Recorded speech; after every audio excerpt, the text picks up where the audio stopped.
Hello, everyone, and welcome to episode 2 of season 4, talking about the integrals of the sine and cosine functions, as well as reciprocal and exponential functions, steadily increasing the library of integrals that we can calculate using the fundamental theorem of calculus. As a heads up, these are also integrals that I expect you to be able to calculate efficiently and very quickly. Let's get started with the integrals of the sine and cosine functions. If I was going to integrate cosine of x dx, can I think of a function whose derivative is equal to cosine? From Calculus 1, we know that the derivative of sine is cosine, and therefore going backward, an antiderivative of cosine is sine. And if we don't just need the antiderivative and we need the indefinite integral, which is the description of all antiderivatives, then we got to remember to include this plus c in the back. Likewise, if we integrate the function sine, can we think of a function whose derivative is sine? The function cosine becomes minus sine when you take its derivative. So if I put the minus on cos, then this should become positive sine when we take its derivative. Therefore, the antiderivative of sine is negative cos. Now, in my opinion, especially when you're first getting started on Calculus 2, it can be very easy to sort of forget which of these results have pluses on them and which of these results have minus signs on them. So I want to share with you a mnemonic, a memory device to help you to remember the derivatives and integrals of sine and cosine, and which ones get a plus and which ones get a minus. The mnemonic that I learned from the student that I was working with was this one. They wrote down the sort of XY plane here with the 4 quadrants. So suppose that you are working with the function sine of x. If you're working with the function sine of x, you position it here in the upper right corner of the picture. Now, if you are taking a derivative of sine, then you travel from this quadrant in the upper right and you travel in the clockwise direction.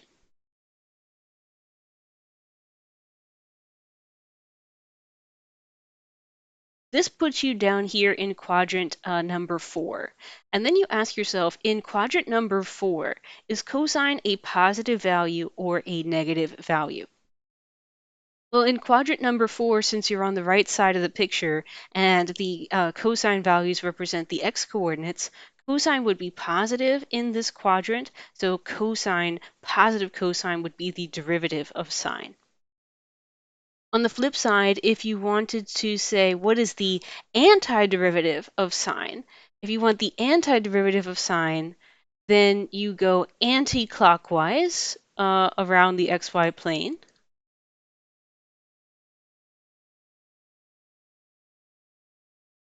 And if you go anti-clockwise, then you find yourself over here in quadrant number 2. And cosine in quadrant number 2 outputs a negative value because cosine on the left side, these horizontal coordinates are all negative. So that's the mnemonic that the cosine would have a negative value attached to it if you took an antiderivative of sine. You go antiderivative anti-clockwise, derivative clockwise, and then you ask yourself, is cosine going to be positive or negative in that region? And whether cosine is positive or negative corresponds to the sign that you put on outside of that trig function.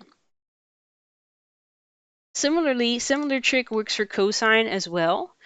If you're working with cosine of x and you're taking an integral or an antiderivative, or if you're taking a regular ordinary derivative, you start by putting cosine in the upper right corner, the first quadrant. If you are taking a derivative of cosine, then you go clockwise around the picture, and that puts you down here in quadrant number 4. And then you ask yourself, is sine positive or negative in this quadrant? Well, because sine is talking about vertical values, and down here, the vertical values are all negative, this sine would have a minus attached to it. If you were going for the antiderivative, then you would go in this picture anti-clockwise, and because of that, you would end up in quadrant number 2. And in quadrant number 2, sine of x is outputting positive numbers because sine of x, the vertical coordinate, is positive up here at the top of the xy plane. And so that would be your hint that the antiderivative of cosine is positive sine. So this is the mnemonic that I learned from a student to help keep track of the derivatives and integrals of sine and cosine. Start in the upper right corner with your function that you're working with. If you have a derivative, go clockwise. If you have an antiderivative, go anti-clockwise, go backward, and then ask yourself, is the cosine function or is the sine function positive or negative in that quadrant? That was the student's mnemonic, so I wanted to share it with you in case it was helpful. Let's also write down the formula for the integral of the basic exponential function e to the x. E to the x is a beautiful and very special function, which is equal to its own derivative. And because of that, it is also equal to its own antiderivative. So the indefinite integral would just be e to the x plus c, plus that constant. And the final indefinite integral that I want you to memorize is what happens if you're taking the integral of 1 over x, or put another way, what happens if you're taking the integral of x to the power minus 1. You may recall that a power of minus 1 was the only case that could not be covered by power rule in our previous video. So what is going on if the power is exactly equal to minus 1?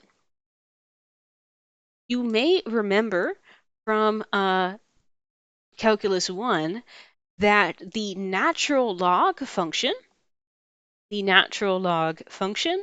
had a derivative that was equal to 1 over x. And it didn't matter if you were doing the natural log of x or the natural log of minus x, both of those functions had a derivative that was equal to 1 over x in the end. So putting together the possibility that you could have an x here or a negative x here, we would say that the natural log of the absolute value of x is an antiderivative of 1 over x. And then, of course, we have this plus c for the indefinite integral.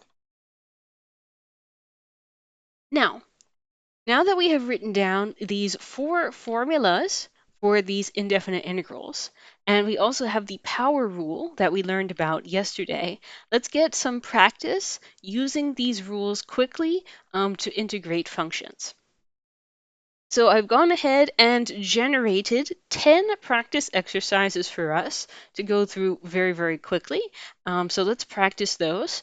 For the record, I did get these exercises off of ChatGPT. I'm trying to get a little bit better at using it more often.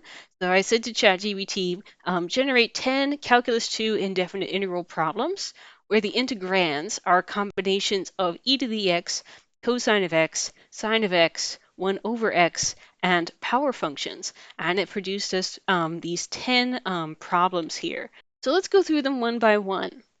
I'm asked to integrate 3 times x squared plus 2 times e to the x minus 4 times cosine plus 1 over x.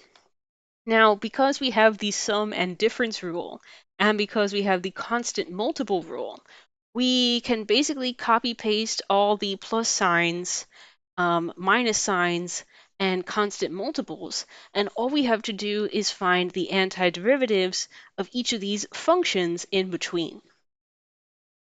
So what's the antiderivative of x to the power 2?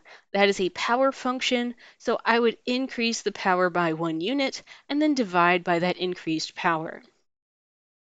What's the antiderivative of e to the x? Antiderivative of e to the x is just e to the x again. What's the antiderivative of cosine? The antiderivative of cosine is just sine of x by that rule. And what is the antiderivative of 1 over x? The antiderivative of 1 over x is the natural log of x with the absolute value. And then because this is an indefinite integral, we would close this by using plus c. So this function is the antiderivative of this expression. You can simplify it a little bit if you want by cleaning up these multiplied and divided 3's, but this structure right here, this function, is an antiderivative of this integrand. Let's go ahead and try it again. Next exercise, this expression right here. Once again, by the sum and the difference and the constant multiple rules, we can copy paste all the plus signs, all the minus signs, and all the constant multiples. This first expression, once again, is just something that we can take the antiderivative of using power rule. 3 goes to 4, then divide by 4. E to the x becomes e to the x, and sine of x becomes negative cosine of x when we take the antiderivative. Now this expression right here, 1 over x squared, is equivalent to x to the power minus 2. So if I apply power rule to that, I get x to the power minus 1, increasing that by 1 unit, and then dividing it by positive 1. And then we add a plus c in the back, once again plus c because this is an indefinite integral. More practice. Let's do the antiderivative of this expression. It looks like actually question number 3 is a bad problem generated by ChatGPT. This is a question that we are not actually able to get right now. So, and the issue is this product right here. X times cosine of x is not the kind of expression that we are able to integrate with the skills that we have at this time. So GPT is not quite perfect, and this problem is poorly posed at the moment. So let's go ahead and delete number 3, move on to number 4. Okay, integral number 4. Go ahead and give it a try on your own. Can you integrate this function quickly? Let's give it a try. 4x squared becomes 4, x to the third power over 3. Cosine becomes sine. 2 sine becomes negative 2 cosine. 1 over x becomes natural log absolute value of x, and then plus c. Let's try number 5. Integral of 2x to the third power plus 3 sine of x minus e to the x minus 4 over x. What do you think? We have 2 x to the fourth power over 4. We have minus 3 cosine. We have minus e to the x, and then we have minus 4 copies of the antiderivative of 1 over x, which is natural log. And then plus c, plus c. So this is the speed. This is the speed at which you want to be working. Okay, number 6, integral of this expression, what do you think? E to the x is e to the x. Then that 2 sine becomes negative 2 cosine. Then that 3 cosine becomes 3 sine. Then this guy in the back is x to the power negative 3. And when we apply power rule, we get x to the power minus 2 over minus 2 plus c. Number 7, let's do it. That x squared becomes x3 over 3. That 2 cosine becomes 2 sine. That minus sine becomes plus cosine. That minus 1 over x squared, that guy is x to the minus 2, so this is going to become x to the minus 1 over minus 1 plus c. More exercise. Exercise number 8. E to the x becomes e to the x. Negative 4 sine becomes plus 4 cosine. Plus 5 cosine becomes plus 5 sine. This guy in the back is equivalent to x to the minus 3, so it becomes x to the minus 2 over minus 2 plus c. What about exercise number 9? We have 2x cubed, so that becomes 2x to the fourth power over 4. E to the x becomes e to the x. Minus sine here becomes positive cosine.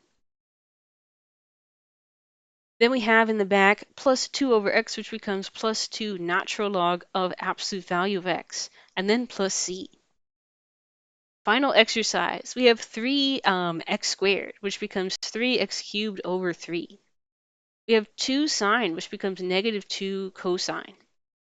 We have minus cosine, which becomes minus sine. And then we have minus 1 over x squared. This guy is x to the minus 2, which is negative x to the power minus 1 after I apply power rule, all over minus 1, and then plus c. Okay, I went ahead and asked ChatGPT for a couple of additional exercises, but this time I said, ChatGPT, mix it up and please give me some exercises where the powers on the x are not just positive and negative whole numbers. Give me some non-integer powers. Give me some fractions in there for our powers. Okay, so let's do some more exercise in the case where we have some non-integer powers. So for example, this first expression here, what's the antiderivative of 3x to the power 1/2 plus e to the x minus 4 cosine plus 1 over the square root of x? Well, by the power rule, that first term, x to the power 1/2, I would increase the power by 1 unit and then divide by that increased power. E to the x is still e to the x. Negative 4 cosine would become negative 4 sine of x. And then this expression in the back, 1 over the square root of x, is equivalent to x to the power negative 1/2. And if I apply power rule to this expression to increase the power by 1 unit, divide by the increased power, it would become x to the power positive half divided by positive half plus c. What about number 2? In this case, I have 5x to the power 3/4 e to the x, 2 sine of x, and then minus 1 over root 3, third root, I should say, of x. Well, applying power rule, we would have 5x to the power 7/4, increasing that by 1 unit, and then divide by the increased power of 7/4. E to the x is still e to the x. 2 sine of x now becomes negative 2 cosine of x. And recognizing this expression in the back as x to the power negative 1/3, then that would become negative x to the power positive 2/3 after increasing that power by 1 unit. This question that GPT generated, number 3, is ill-posed again. I'm not sure why. And again, the issue right here is this product. Integrals of products are hard to do. So we're going to have to learn an alternative technique to help us with situations like that. And the rest of these exercises are all pretty similar. Feel free to do the rest of these problems on your own if you want the additional practice.